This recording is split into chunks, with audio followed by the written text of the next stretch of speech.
मुंबई गोवा महामार्गावरील कामथे येथे रस्त्याच्या बाजूला थांबलेल्या कंटेनरला आयशर टेम्पोची मागून जोरदार धडक बसल्यानं या अपघातामध्ये दोघांचा मृत्यू झालाय।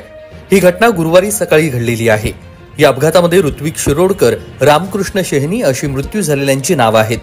या अपघाताची माहिती मिळताच राष्ट्रवादी काँग्रेस अल्पसंख्याक सेलचे चिपळूण तालुकाध्यक्ष समीर काजी यांच्यासह शुभम किल्जे, अण्णा कुडाळकर, बंटी महाडिक, संतोष जावळे आदी ग्रामस्थांनी घटनास्थळी धाव घेत आयशर टेम्पोमध्ये मृतावस्थेत अडकलेल्या दोघांना जेसीबीच्या साह्यानं बाहेर काढून कामथे रुग्णालयामध्ये हलवण्यात आलं।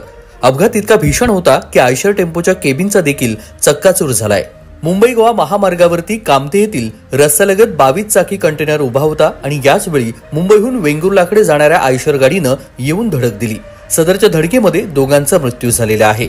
सदरच्या अपघाताची माहिती मिळताच चिपळूण पोलीस घटनास्थळी दाखल झाले आहेत। कोकण कट्टा न्यूज, चिपळूण, रत्नागिरी।